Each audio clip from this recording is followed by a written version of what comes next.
Coba kita buka ayatnya. Ya ayyuhalladzina amanu kutiba alaikumusiyam kama kutiba alal ladzina min qablikum la'allakum tattaqun ayyaman ma'dudat. Lihat hadirin. Ya ayyuhalladzina amanu, wahai orang-orang beriman, kutiba alaikumusiyam, diwajibkan ke atas kalian berpuasa, kama kutiba alal ladzina min qablikum, sebagaimana puasa diwajibkan ke atas orang sebelum kalian, la'allakum tattaqun, supaya kalian menjadi orang bertakwa. Lihat hadirin, ayat ini adalah ayat fikih puasa, tapi di dalamnya ada aroma akidah. Pak, Bu, masih hidup? Hadirin, bisa dibedakan, ayat ini ayat fikih puasa tapi beraroma akidah. Saya mau tanya dulu, akidah sama fikih penting mana? Akidah. Coba kita lihat akidahnya di mana. Kama kutiba alal, wahai orang beriman, wajib kamu berpuasa sebagaimana puasa diwajibkan ke atas orang sebelum kalian. Siapakah orang sebelum kita? Itu pertanyaannya. Itu akidahnya.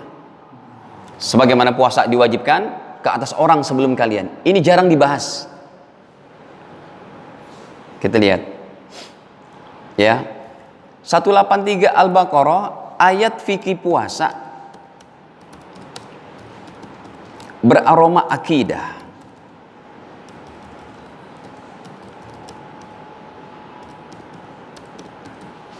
Sebagaimana puasa diwajibkan ke atas orang sebelum kalian. Siapa orang sebelum kita?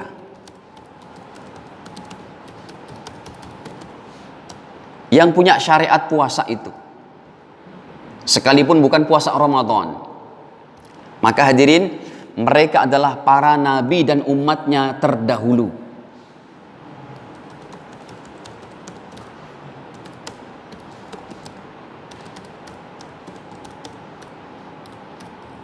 Kenapa demikian? Mereka adalah para nabi dan umatnya terdahulu karena mereka semua beragama Islam. Itu akidahnya.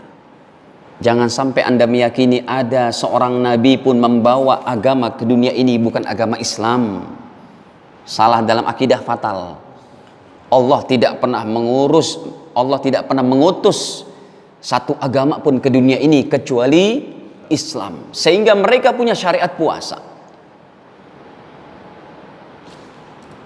Karena mereka semua beragama Islam. Wah, ini penting nih. Semua mereka beragama Islam. Kata Imam Ibnu Katsir, kita lihat ini tafsirnya.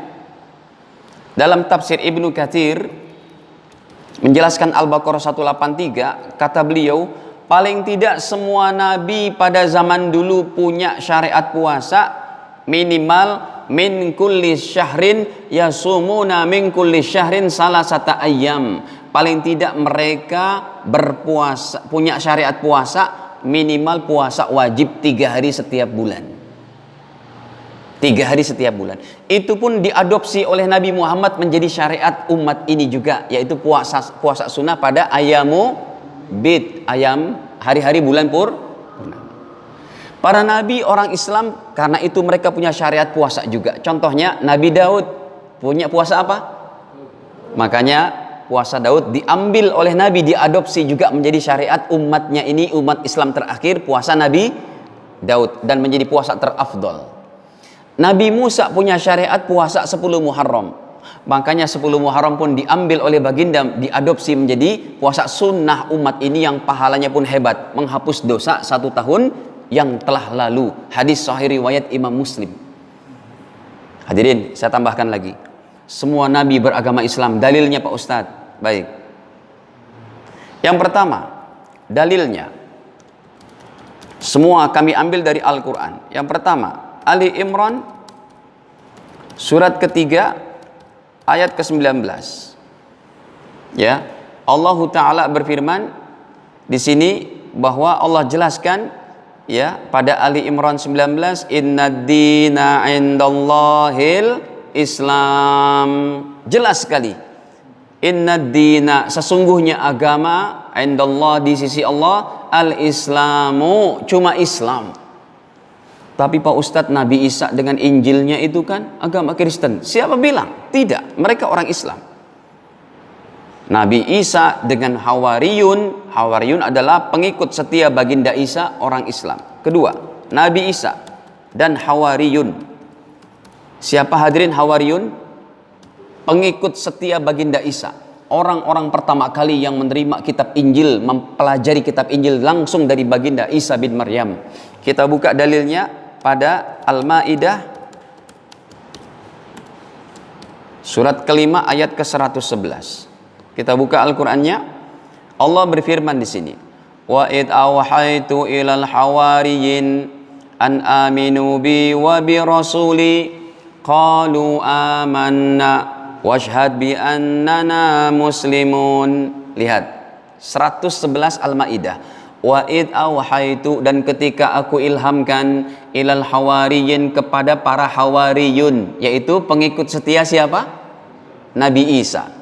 An aminu bi, supaya mereka beriman kepadaku, wa bi rasuli, beriman kepada rasulku yaitu Nabi Isa. Qalu, mereka menjawab, para pengikut setia baginda Isa, penerima kitab Injil, pembelajaran kitab Injil pertama kali, mereka menjawab, qalu amanna, kami beriman, washhad, dan saksikanlah wahai Nabi, bi annana muslimun, kami sesungguhnya orang muslim. Lihat, jangan salah dalam akidah. Baik hadirin, yang ketiga adalah Nabi Musa. Nabi Musa dengan Bani Israilnya, penerima kitab Taurat, orang Islam. Kita lihat Nabi Musa. Kok huruf kecil? Nabi Musa alaihissalam dan Bani Israel, mereka orang Islam. Kita buka dalilnya, yaitu dalam surat Yunus surat ke-10 ayatnya ke-84. Baik, wa qala Musa, kita buka saja. Berkatalah Nabi Musa kepada siapa? Kepada Bani Israel, kepada orang-orang yang mengikuti ajaran Nabi Musa dalam Tauratnya saat itu. Jelas sekali ayatnya. Wa qala Musa, berkata baginda Musa, ya qaumi, wahai kaumku, in kuntum amantum billah, kalau kalian betul-betul beriman kepada Allah, fa alaihi tawakkalu, mesti kalian bertawakal hanya kepada Allah, berserah diri kepada Allah. In kuntum muslimin, kalau betul-betul kalian orang muslim. Lagi hadirin, kami tambahkan lagi.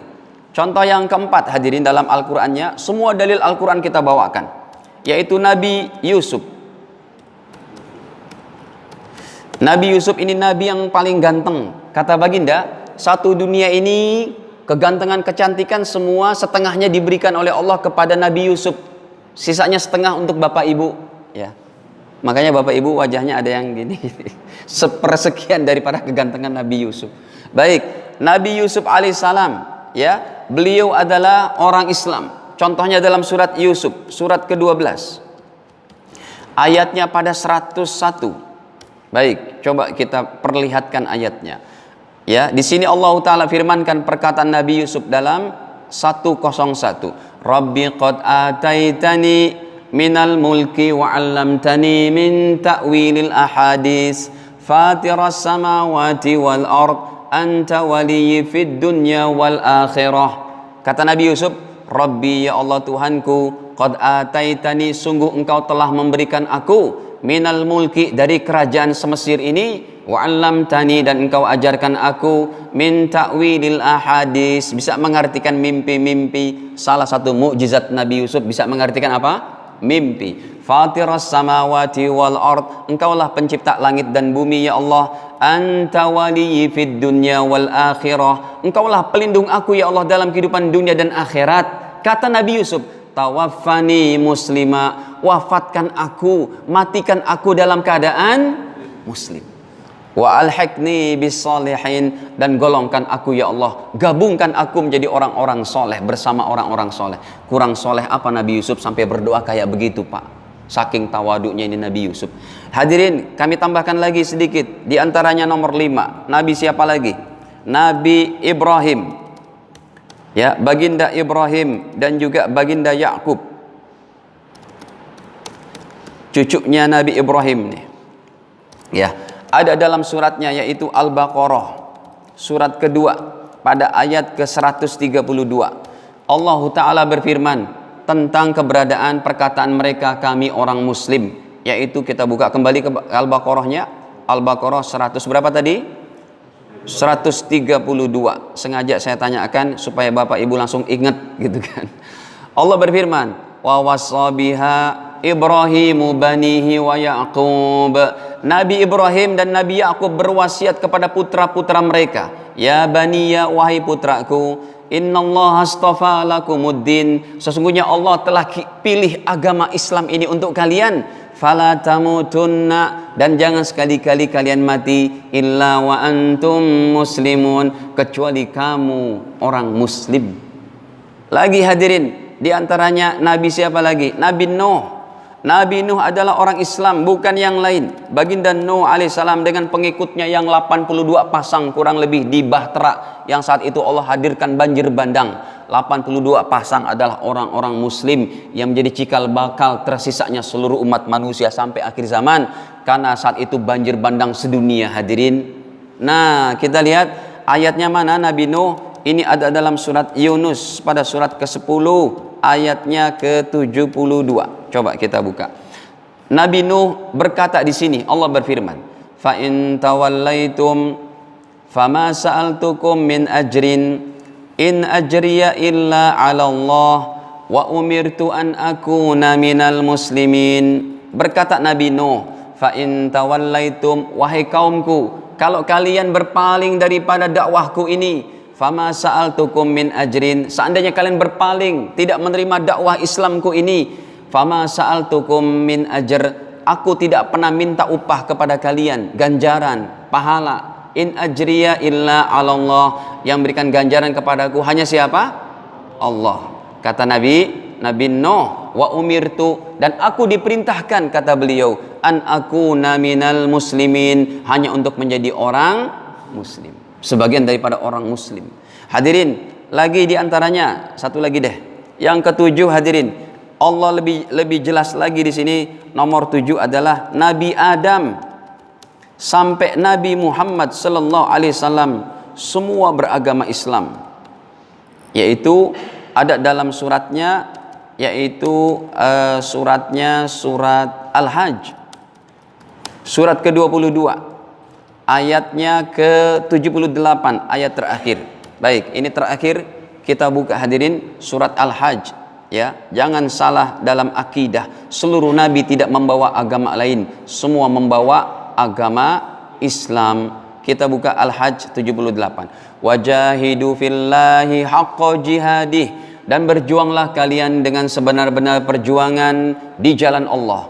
Huwa jatabakum, dialah Allah yang telah pilih kalian. Wa ma ja'ala alaikum fid dini min haraj, Allah tidak jadikan amal agama ini menjadi beban bagi kalian. Puasa kita, sholat tahajud kita, sholat berjamaah, haji umrah kita tidak jadi beban, semata-mata untuk menjadi kebahagiaan kita di akhirat, di dunia dan di akhirat.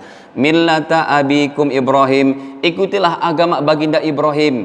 Huwa sammakum, dialah Allah Ta'ala, sammakum, yang telah menamakan kalian semua, memberi nama kepada kalian semua, al-muslimin, orang-orang muslim, min qablu, sejak zaman dahulu, yaitu dalam kurung sejak zaman Nabi Adam, wa fi hadza, dan juga umat Islam terakhir dalam Al-Quran ini itu adalah semuanya umat Islam, dari zaman Adam sampai zaman Nabi Muhammad semua beragama Islam. Makanya mereka kembali kepada masalah puasa. Makanya ketika Allah firmankan, kama kutiba alal ladina min qablikum, sebagaimana puasa diwajibkan ke atas orang sebelum kalian, yaitu para nabi terdahulu, karena mereka punya syariat karena mereka orang Islam sehingga mereka punya syariat puasa.